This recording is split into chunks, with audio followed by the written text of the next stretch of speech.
covert narcissist, as you know, can be absolutely brutal. They can wreak havoc in your life. They take advantage of you and do things to you and have done things to you that just stick in your mind, it seems like forever. Now, here is the problem. Long after the narcissist has done something to you, whatever that thing is, you don't forget it. It just stays in your mind and you play it over and over and over again. But the interesting thing is the narcissist has maybe even forgotten that he even did it to you, but now we do it to ourselves by ruminating. So we are actually playing the role of the narcissist. We take his place or her place in our lives by reliving those experiences. It's kind of like we're on autopilot. And I know of occasions where people have hurt me in the past, maybe not narcissists, but controllers with narcissistic tendencies.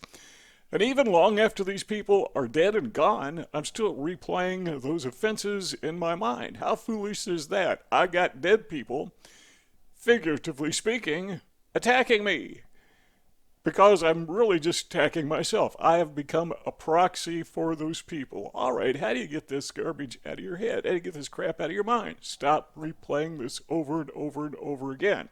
Well, we've got 4 principles that I have applied in my life. Maybe these will help you out, so let's talk about them. The first thing is this. We just simply need to understand that rumination is a natural process.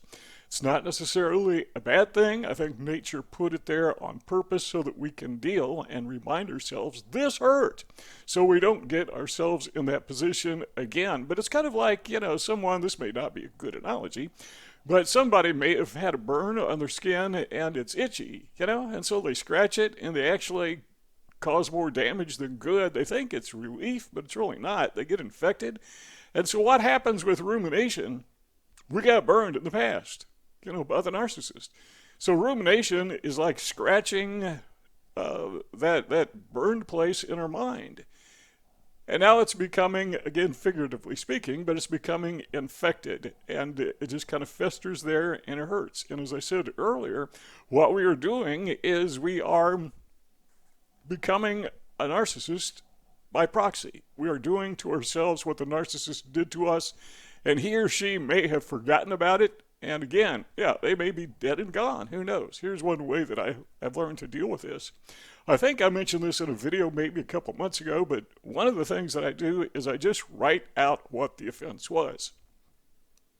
Just sit down on my computer. Usually I type it out. You can do this with a pen and paper, whatever. But I type out what the offense was so it is clear in my mind, and then I stop and instead of ruminating, I stop and consider what may be a proper response, my proper response to this long after it's gone. So how should I deal with this now that it's over? Well, the best thing to do is I don't want to forget about it in the sense that I didn't learn my lesson, but I want to forget about it in the sense that I kind of put a salve on the burn so I'm not itching all the time. So this guy, he's out of my life, she's out of my life, they're gone, they're not committing this offense anymore. Now, the narcissist may still be in your life, may still be committing more offenses against you, burning you. But that particular offense that you're ruminating about that happened months, years, maybe decades ago, one more time, you're doing it to yourself. So, again, my strategy, write it out, and then next to whatever I wrote or under whatever I wrote, write out my plan. Here's the way I'm going to deal with this. I'm going to forget about it, use it as a learning experience, and go on with my life. The next thing I do is I understand that narcissists will not change. They will never admit that they are wrong.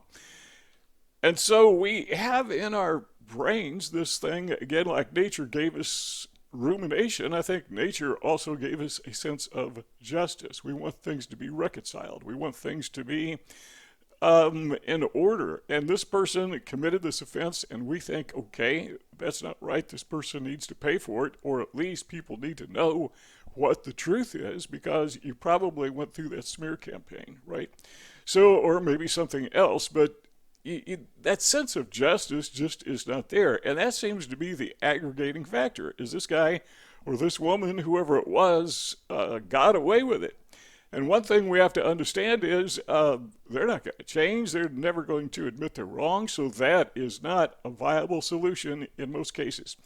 In other words, the narcissist will never be brought to justice, chances are, if you consider justice the narcissist admitting that he or she is wrong. Now, in some cases, that could actually happen, particularly if it litigates. If the thing goes to court, they may have no choice, but that is so rare. In your case, probably that's not the situation, but it could be. So don't expect the narcissist to ever change. Don't expect the narcissist to ever admit they're wrong. So that's the second thing I do. The third thing I do is I understand that I need to succeed without them. The best way to get back at a narcissist is to go on without them. And not just to go on without them, but to succeed without them. Success, what does that mean? Does that mean become a multimillionaire? Nah. Does that mean you got to start a business and be phenomenally successful? That's not the success we're talking about. What we're talking about is success in the simple sense that we can live a life free of a narcissist influence and abuse.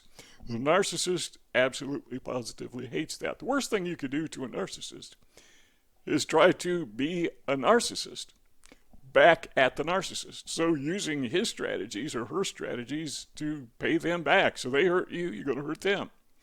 They started a smear campaign against you, you're going to start a smear campaign against them.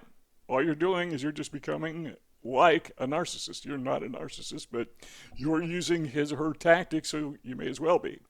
That doesn't work. The narcissist loves it. They love that tug of war. They love that fight. All you're doing is giving them more supply. Supply, is when you enhance the ego of a narcissist. So that doesn't work. So we need to succeed to get on with life without them. There's nothing a narcissist hates worse, other than the truth, than one of their victims making it on their own.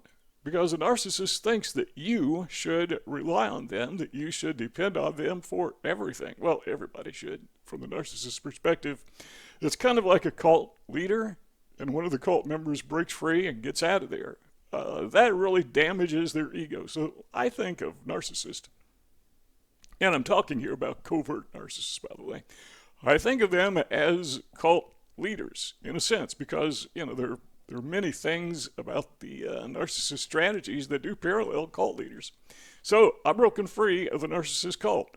I'm no longer part of it. I got better things to do than ruminate about this, keep scratching the burn so it gets infected. I've got better things to do with my life to get on without the narcissist. And number 4, this is kind of important, is I not only want to succeed without them, but I want to succeed on my terms. So number 4 is succeed on your terms. So the natural thing, as we just mentioned, is to say something like, I think I can beat this person on their own terms. I'm going to give them a taste of their own medicine. So what we're doing when we do that, when we have that mindset, is we are playing their game. We're doing exactly what they want us to do. I got a better idea. That is, I'm going to beat them with my game, not with their game, because they don't know how to play my game. They have no idea. In fact, it just totally destroys them. Well, what is my game? My game is to ignore them, to get away from them, to succeed without them, to live a life that has nothing to do with them, almost as if they never existed. The purpose of a narcissist, in my past, as far as I'm concerned, is just to teach me how to avoid certain people. Not to ruminate, not to get overly offended, even though it was an offense. I don't mean to downplay what they did, but then again, we don't want to overplay it, which is what we do. We exaggerate it, we make it bigger than it really was. It preoccupies our minds, and the narcissist, if he or she knew you're doing that, they'd be thrilled. Why do you want to thrill the narcissist? So the point is we need to get over the itch, get over the scratching. So to play the narcissist game, as we said earlier, is to be a proxy narcissist, just to be the narcissist to ourselves. That's not smart. That's just not the wise thing to do. Do you see those 2 rectangles on the screen? If you want our conversation to continue, all you got to do is click one of those 2 rectangles. Our conversation will continue. If not, thanks for stopping by, and we'll see you all next time.